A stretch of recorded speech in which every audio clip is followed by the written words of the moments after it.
ဒီဗီဒီယိုကကိုယ့်ရဲ့ဖုန်းထဲက Western Union application ကနေ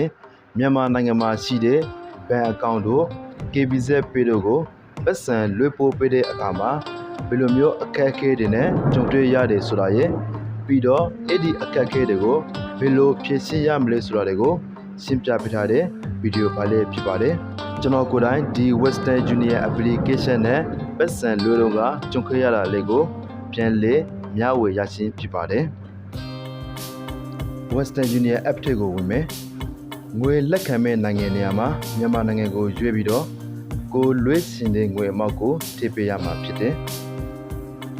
ငွေလက်ခံမဲ့နေရာမှာတော့ကျွန်တော်က KBZ Pay ကိုလွှဲမှာဖြစ်လို့ KBZ Pay ကိုရွေးထားတယ်ပြီးတော့ငွေပေးရှင်မှာကတော့ Canet ပေးရှင်မှာဖြစ်လို့ဒီဘက်ကကိုပဲရွေးချယ်ပေးထားပါတယ်ပြီးတော့ဒီငွေလက်ခံမဲ့သူရဲ့အချက်အလက်တွေကိုထည့်ပေးရမှာဖြစ်ပါတယ်ငွေလက်ခံတဲ့သူရဲ့နာမည်ငွေလက်ခံမဲ့သူရဲ့ KBZ Pay account ဖွင့်ထားတဲ့ဖုန်းနံပါတ်သူရဲ့ email လိပ်စာပြီးရင်ဒီငွေလွှဲရတဲ့အကြောင်းအရင်းဒီငွေတွေကိုဘယ်ကရလဲဆိုတာရဲ့ပြီးတော့ဒီငွေလွှဲသူနဲ့ငွေလက်ခံမဲ့သူနဲ့တော်ဆက်ပုံစံတွေကိုထည့်ပေးရမှာဖြစ်ပါတယ်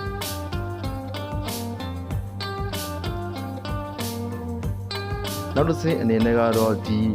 ငွေပေးရှင်မဲ့ကဲရဲ့အချက်လက်တွေကိုလည်းတိုက်ထည့်ပေးရမှာဖြစ်တယ်။ကဲရဲ့နောက်ကျောမှာပါတဲ့ CVV နံပါတ်3ကိုနာမည်ကဲလေးနဲ့ထည့်ပေးရမှာဖြစ်ပါတယ်။ဒါတွေကိုလုံးပြီးတော့ပြီဆိုရင်ငွေလေးကိုအဆင်ပြေဖြစ်တော့ပါပြီ။ကျွန်တော်တို့ဒီအောက်ကစမ်းကိုနေလိုက်မယ်ဆိုရင်ငွေလေးတဲ့လုပ်ငန်းစဉ်ကြီးကိုလှုပ်ဆောင်နေပြီဖြစ်ပါတယ်။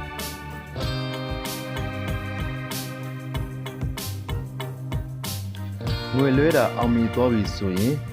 MCTN နံပါတ်နဲ့ကနက်စေလုံးပါတဲ့ receipt တစ်ခုကို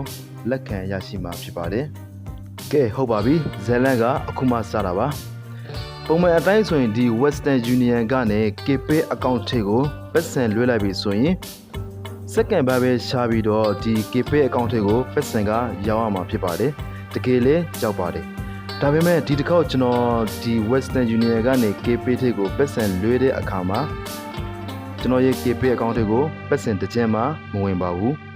ကျွန်တော်ရဲ့ဖုန်းထဲကိုလည်းဘာ message မှအဝင်မရှိပါဘူးဒါနဲ့ကျွန်တော်တော်တော်လေးကိုထူပူတော့ပါပြီဒါနဲ့ကျွန်တော်ရဲ့ဒီငွေလေးတော်ကိုပြန်စစ်ကြည့်တဲ့အခါမှာကျွန်တော်ရဲ့ခုနက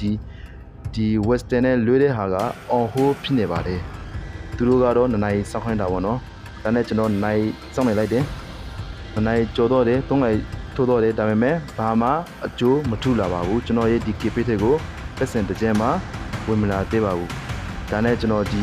Western Union ရဲ့ call center ကိုဖုန်းခေါ်တယ်သူတို့မကင်ပါဘူး Western Union ကိုဆက်သွယ်လို့ရတဲ့ဟာတွေကိုကိုဆက်သွယ်တယ်ဒါပေမဲ့ဘာမှအကျိုးမထူပါဘူးဒီလိုနဲ့ကျွန်တော်ဒီ Western Union ရဲ့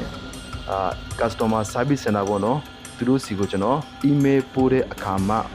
ကျွန်တော်ရဲ့ဒီခုနလွှဲထားတဲ့1500ပေါ့နော်အဲ့ဒါဟာအခုမြန်မာငွေနဲ့ဆိုရင်ဟောပေါ့စင်ကာသိန်းကျော်လောက်ပေါ့အဲ့ဒါကျွန်တော်ရဲ့ KPay ထိတ်ကိုတရက်ကျော်နေရလောက်စောင်းလိုက်တဲ့အခါမှာဝင်လာတာဖြစ်ပါတယ်အဲ့ဒီတရက်ကျော်နေရကြားမှာကျွန်တော်မပြတ်တဲ့ခုနလိုမျိုး email တွေပို့နေရပါတယ်ဗျ email တွေကတော့တနားရရှာတစ်ခါတတိယတိုင်းပေါ့ဗျအားတိုင်းစိတ်မှာတော့စိုးရင်နေတာပေါ့နော်ငွေမဝင်ဘူးဆိုတော့အဲ့လိုမျိုးခဏပိုးနေတဲ့အခါမှာသူတို့စီက